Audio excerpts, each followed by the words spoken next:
Hello साथियों, welcome to planet 4। आप सभी को टीम विक्रम का नमस्कार। डोनाल्ड ट्रंप और अमेरिका का सामना करने के लिए पूरा का पूरा यूरोप भारत की शरण में आता हुआ दिखाई दे रहा है। जर्मनी, फ्रांस और यूरोपियन यूनियन के सभी बड़े नेता एक साथ भारत पहुंच रहे हैं और यही तस्वीर अमेरिका के लिए एक जोरदार झटका बनती जा रही है। ये सिर्फ यात्राओं की खबर नहीं है, बल्कि बदलते समीकरणों का संकेत है, जहां यूरोप ने साफ तौर पर अमेरिका और चीन से छुटकारा पाने का मन बना लिया है। अब यूरोप की नज़र भारत पर टिक चुकी है और यूरोप चाहता है कि वो भारत के साथ मिलकर तरक्की के नए रास्ते तैयार करे। ये पूरा घटनाक्रम एक गहरी रणनीति की तरफ इशारा करता है, जहां पुराने भरोसे टूट रहे हैं और नए सहारे तलाशे जा रहे हैं। यूरोप अचानक भारत की तरफ इतनी तेजी से क्यों देख रहा है? ये सवाल आज हर जागरूक दर्शक के मन में घूम रहा है। जर्मनी, फ्रांस और यूरोपीय यूनियन के शीर्ष नेताओं की भारत यात्राएं सिर्फ औपचारिक मुलाकातें नहीं हैं, बल्कि बदलती वैश्विक राजनीति का बड़ा संकेत है। अमेरिका के साथ व्यापार और टैरिफ को लेकर पैदा हुई तल्खी, चीन के बढ़ते दबाव और इंडो पैसिफिक में अस्थिरता के बीच भारत एक ऐसे भरोसेमंद स्तंभ की तरह उभर रहा है जिस पर यूरोप संतुलन टिकाना चाहता है।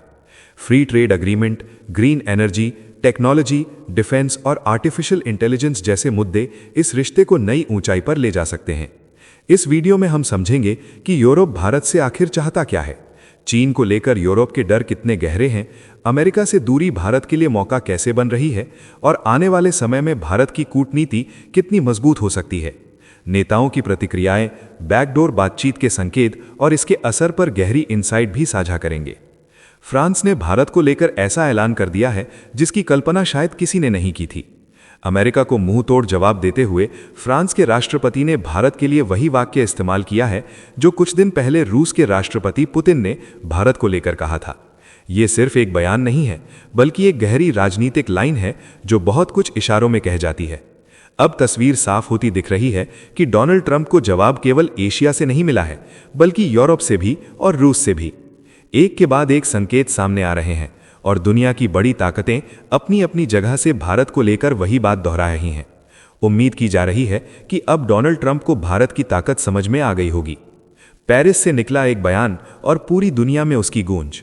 फ्रांस के राष्ट्रपति की बातों ने भारत की उस पहचान को शब्द दिए जो लंबे समय से व्यवहार में दिख रही थी।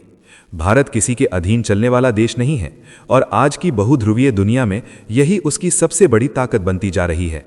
विदेश मंत्री की मुलाकात, रणनीतिक साझेदारी की बात, व्यापार, तकनीक, ऊर्जा और आर्टिफिशियल इंटेलिजेंस जैसे विषय सब मिलकर ये संकेत देते हैं कि वैश्विक व्यवस्था तेजी से बदल रही है। इसी बीच अमेरिका की तरफ से टैरिफ और दबाव की चर्चाएं भी चल रही हैं जो कई सवाल खड़े करती हैं। वीडियो में आगे कई चौंकाने वाली जानकारी सामने आ रही है। आगे बढ़ने से पहले आपको बता दें कि सभी खबरों का क्रेडिबल सोर्स लिंक नीचे डिस्क्रिप्शन में दिया गया है, जिसे आप चेक करें और सोशल मीडिया की फेक न्यूज़ से दूर रहें। तो चलिए इन सभी खबरों को जानते हैं बेहद विस्तार से, आसान भाषा में।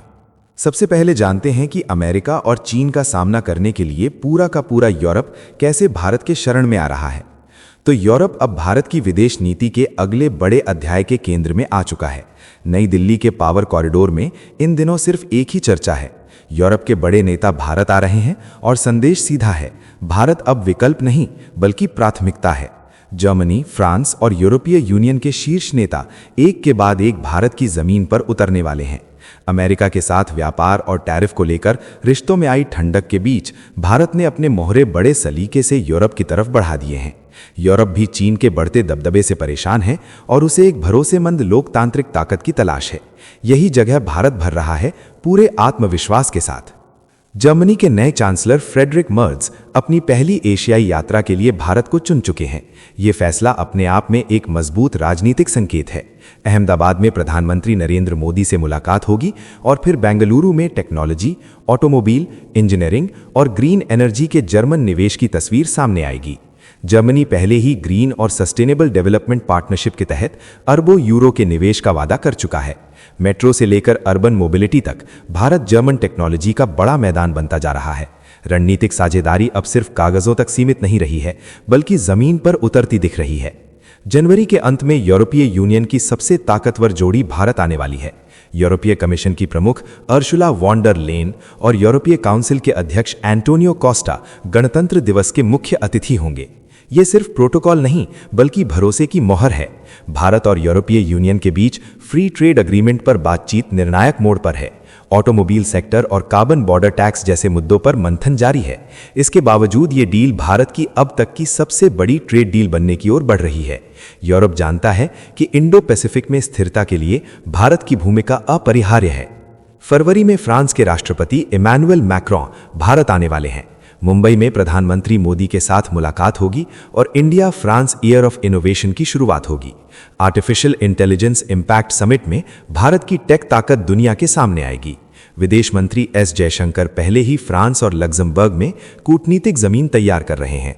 जर्मनी और फ्रांस दोनों भारत को चीन के मुकाबले एक स्थायी रणनीतिक साझेदार मान रहे हैं।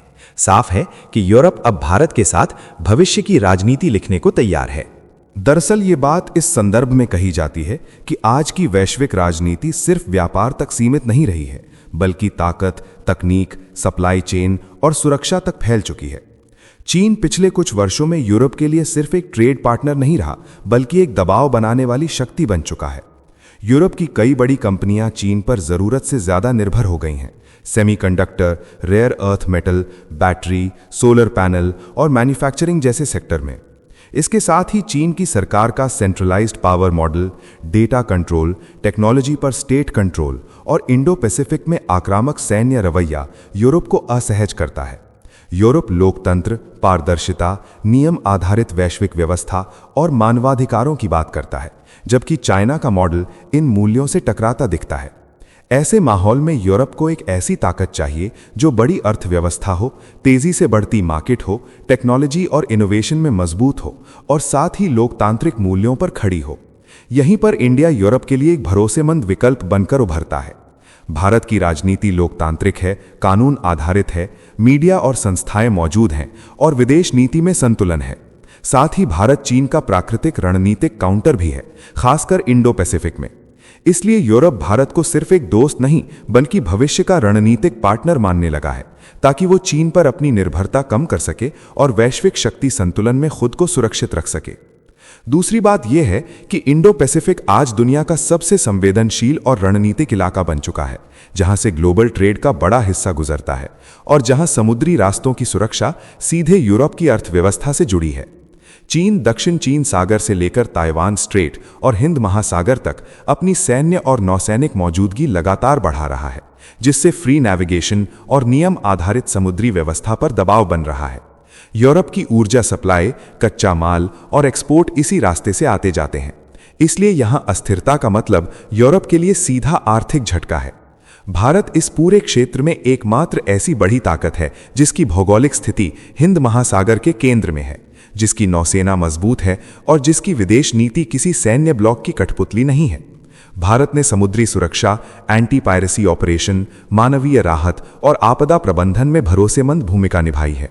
यही कारण है कि यूरोप भारत को इंडो पैसिफिक में संतुलन बनाए रखने वाली शक्ति मानता है, जो चीन के बढ़ते प्रभाव को संतुलित कर सकती है और बिना टकराव के स्थिरता सुनिश्चित कर सकती है। साथियों, आगे बढ़ने से पहले आप सभी को बता दूं कि दुनिया भर की 100 से ज्यादा खबरें रोज शाम 9 बजे जी चिल्स चैनल पर एक साथ मिलती हैं। डिस्क्रिप्शन में लिंक मौजूद है। अब जानते हैं कि भारत और फ्रांस ने कैसे अमेरिका के खिलाफ धमाका कर दिया है। तो पेरिस की ठंडी हवा में भारत की गर्म आत्मनिर्भर सोच गूंजती दिखी। फ्रांस की राजधानी में विदेश मंत्री एस जयशंकर की मुलाकात फ्रांस के राष्ट्रपति इमैनुअल मैक्रोन से हुई।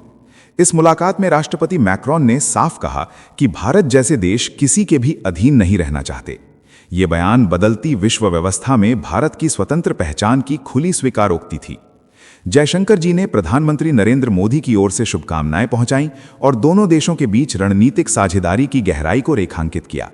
फ्रांस के नेतृत्व ने यह संकेत दिया कि भारत अब केवल एक उभरती शक्ति नहीं, बल्कि वैश्विक निर्णयों को दिशा देने वाला देश बन चुका है। ये बात ऐसे समझनी चाहिए कि राष्ट्रपति मैक्रोन का बयान सीधे तौर पर भारत की मानसिक और रणनीतिक स्वतंत्रता को वैध ठहराता है। जब वो कहते हैं कि भारत जैसे देश किसी के अधीन नहीं रहना चाहते, तो उसका इशारा उस वैश्विक दबाव की ओर होता है जिसमें बड़ी ताकतें चाहती हैं कि उभरते देश उनकी लाइन पर चलें। अमेरिका पिछले कुछ समय से व्यापार, तकनीक, रक्षा और भू राजनीति के जरिए भारत पर अपनी शर्तें थोपने की कोशिश करता दिख रहा है। कभी टैरिफ की धमकी दी जाती है, कभी सप्लाई चेन और प्रतिबंधों का डर दिखाया जाता है। 500% तक टैरिफ की बातें इसी दबाव की भाषा हैं। मैक्रोन का बयान अमेरिका के लिए झटका इसलिए माना जा रहा है क्योंकि फ्रांस जैसे पश्चिमी देश ने खुले मंच पर यह स्वीकार कर लिया कि भारत किसी का जूनियर पार्टनर नहीं है। इस तरह का बयान रूस के राष्ट्रपति पुतिन भी भारत के लिए दे चुके हैं। यह संदेश देता है कि भारत को कंट्रोल करने की सोच अब वैश्विक स्तर पर स्वीकार्य नहीं रह गई है।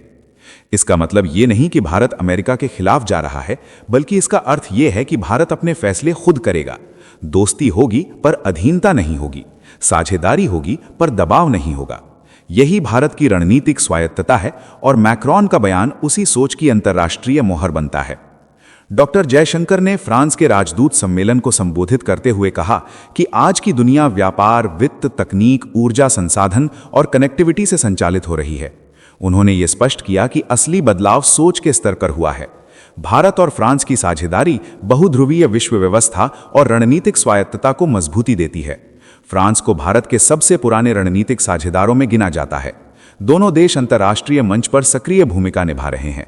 यह सहयोग वैश्विक राजनीति में स्थिरता लाने का आधार बन रहा है। भारत की यह नीति सम्मान के साथ आगे बढ़ने की है। राष्ट्रपति मैक्रोन ने घोषणा की कि वो अगले महीने भारत की यात्रा करेंगे, जब नई दिल्ली में आर्टिफिशियल इंटेलिजेंस इम्पैक्ट समिट का आयोजन होगा। ये यात्रा तकनीक और भविष्य की साझेदारी को नई दिशा देगी। इससे पहले जयशंकर साहब ने फ्रांस के विदेश मंत्री जॉन नोएल बारो से भी मुलाकात की। दोनों नेताओं ने भारत यूरोपीय संघ संबंधों को ऊंचाई देने और द्विपक्षीय सहयोग को आगे बढ़ाने पर चर्चा की। फ्रांस ने भारत को ग्लोबल साउथ के लिए प्रेरणा का स्रोत माना है। पेरिस से निकला ये संदेश स्पष्ट है कि भारत किसी का अनुयायी नहीं, बल्कि समान भागीदार है। बदलती दुनिया में भारत अपनी शर्तों पर खड़ा है और यही उसकी सबसे बड़ी ताकत बनती जा रही है। अब सुनिए कि जयशंकर जी ने यूरोप का नाम लेकर ट्रंप को कैसे संदेश दिया। विदेश मंत्री एस जयशंकर ने साफ शब्दों में कहा कि आज भारत के बड़े वैश्विक रिश्तों में सबसे ज्यादा संभावनाएं यूरोप के साथ हैं। पहली बार इंडिया वाइमर फॉर्मेट बैठक में भारत, फ्रांस, जर्मनी और पोलैंड के साथ एक साथ बैठा। ये कोई सामान्य कूटनीतिक मुलाकात नहीं थी, बल्कि आने वाले विश्व संतुलन की रिहर्सल थी। जयशंकर जी ने कहा कि भारत और यूरोप अलग भूगोल में हैं, लेकिन वैश्विक उथल पुथल ने दोनों को एक ही टेबल पर ला खड़ा किया है। इंडो पैसिफिक की हलचल, यूरोप की रणनीतिक बेचैनी और यूक्रेन संघर्ष की छाया ने बातचीत को गहराई दी। जयशंकर जी ने कहा कि यूरोपीय यूनियन और उसके सदस्य देशों के साथ भारत का रिश्ता अभी अपनी पूरी ताकत में नहीं पहुंचा है। उन्होंने इसे अपार, अप्रयुक्त क्षमता वाला संबंध बताया। ब्रुसेल्स के साथ सामूहिक संवाद और अलग अलग देशों के साथ द्विपक्षीय बातचीत एक ही लक्ष्य की ओर बढ़ रही है।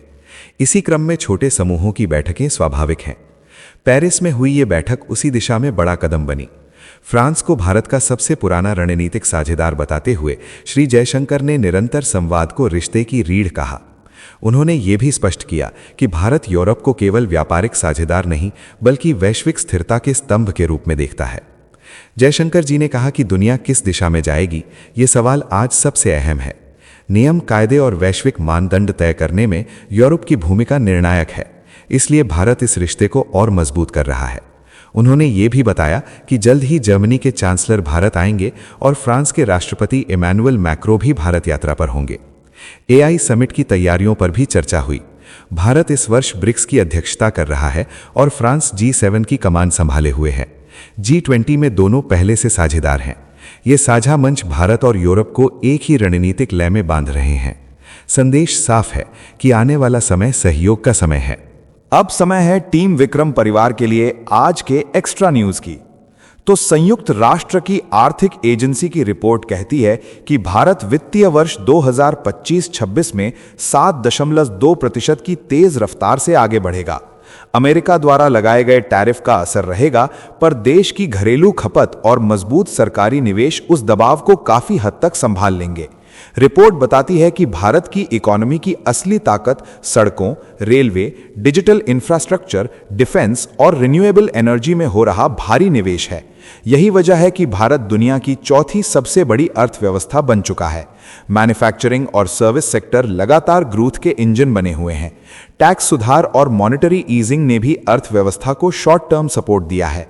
संयुक्त राष्ट्र के अनुसार कैलेंडर वर्ष 2025 में भारत की ग्रोथ 7.4% रहने का अनुमान है। रिपोर्ट ये भी बताती है कि अगर अमेरिकी टैरिफ लंबे समय तक बने रहे तो निर्यात पर दबाव बढ़ सकता है, क्योंकि भारत के कुल निर्यात का करीब 18% अमेरिका जाता है। इसके बावजूद इलेक्ट्रॉनिक्स और स्मार्टफोन जैसे अहम सेक्टर टैरिफ से बाहर हैं।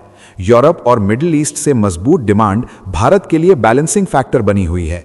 भारतीय रुपया साल के पहले हिस्से में डॉलर के मुकाबले स्थिर रहा, जबकि दूसरे हिस्से में हल्का दबाव दिखा। फिर भी मजबूत आर्थिक परफॉर्मेंस आने वाले समय में रुपए को सपोर्ट देती रहेगी। भारत की कहानी साफ है, ग्लोबल दबाव के बीच भी आत्मविश्वास और ग्रोथ का पहिया लगातार घूम रहा है। इस वीडियो में फिलहाल इतना ही। जाने से पहले वीडियो को लाइक करके चैनल को सब्सक्राइब कर लें और साथ ही हमें बताएं कि आप किस राज्य और शहर से हमारे वीडियो को देख रहे हैं। टीम विक्रम जल्द हाजिर होंगे एक और नई अपडेट के साथ। आपका दिन मंगलमय हो। धन्यवाद।